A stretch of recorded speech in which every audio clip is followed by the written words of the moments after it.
Now, there's 8 brand monitoring challenges I've identified. We both have identified here, Venue Labs and I, where you can get stuck, and we'll briefly go over each one of them. And the first one is signal-to-noise ratio. A lot of social data is full of noise. Not only is it full of noise, but it's uncategorized. So it's uncategorized noise with a couple of nuggets of gold in it. And then because of that, it takes a lot of work to data mine it. It's just, so we'll go into that. Also, a lot of these platforms aren't very scalable. They're very dedicated to whoever analyst is working on them. Another thing that they all have in common is most of them provide some insights, but they're not particularly actionable insights. In almost all cases, there's no geography breakdown that's all that useful. It's mostly in a country or region. They don't really capture a lot of the information that someone says when they're checking in, because the location isn't captured. And they don't actually do very good segmentation from a database perspective. In some cases, it's questionable even if there is a correspondence between what's going on online and offline, and we'll explain that a little later. And there's no real good way to go about doing listening. No one's written the book that tells you how to do it the best way, and everybody accept that, as the golden standard. So let's go to the next slide. The signal-noise ratio is very interesting because location-based services do help to solve a lot of that problem. But there was a recent study done last month, actually, that impacted how social media mentions were being perceived in the various chain stores, such as Sears and Target and Kmart and so on. And it said of the 11.5 million posts reviewed, there really was only about 5% of it that was of any use, and 95% was spoofs, coupons, and so on.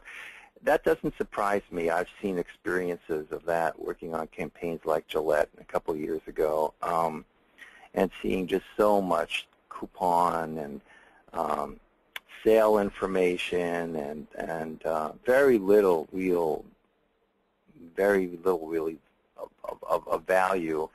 Once you understand what value is for you, I'd say 5% is actually generous. In some cases, we can't, typical listening comes up with less than 1%. So I'd say 5% is actually very generous. We probably have to throw out 99% of what you're picking up because it's garbage, from the standpoint of what you want in terms of intelligence. Let's go to the next slide. Well, one of the other problems is it's extremely manual to go.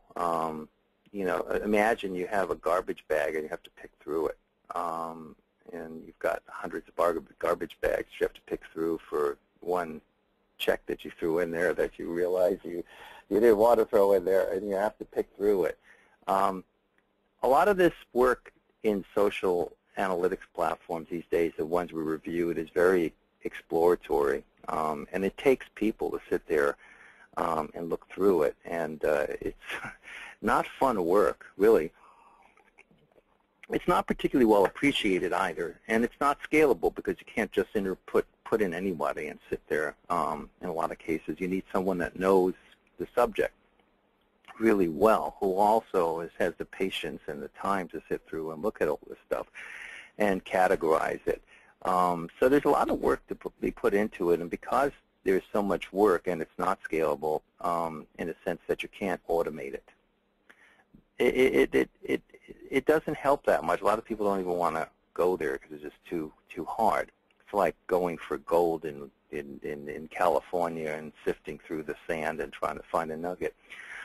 There are a lot of robotic type of programs and algorithms that can help somewhat, and there is a bunch of good query writing that can help somewhat, but it doesn't actually seem to work so well. As more people get online and more people say stuff and more people express themselves in so many different ways, it's very difficult manual to do this automated or with queries.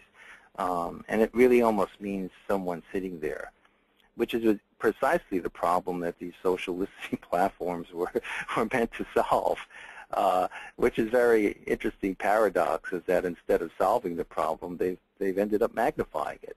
And here's a quote of Douglas Hubbard, who wrote a book I really admire called The Pulse, that basically says that if you are using this information from an exploratory standpoint, why you even bother using real-time data at all? I mean, you might as well wait for the survey data or something similar that you're used to come out next month.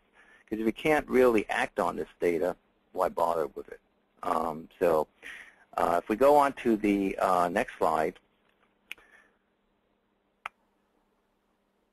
there's a lot of problems, again, because it's so manual and because the information is unstructured.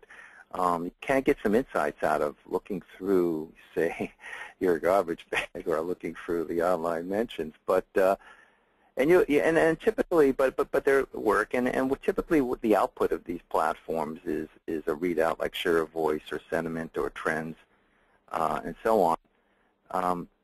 And these things don't actually correspond to anything that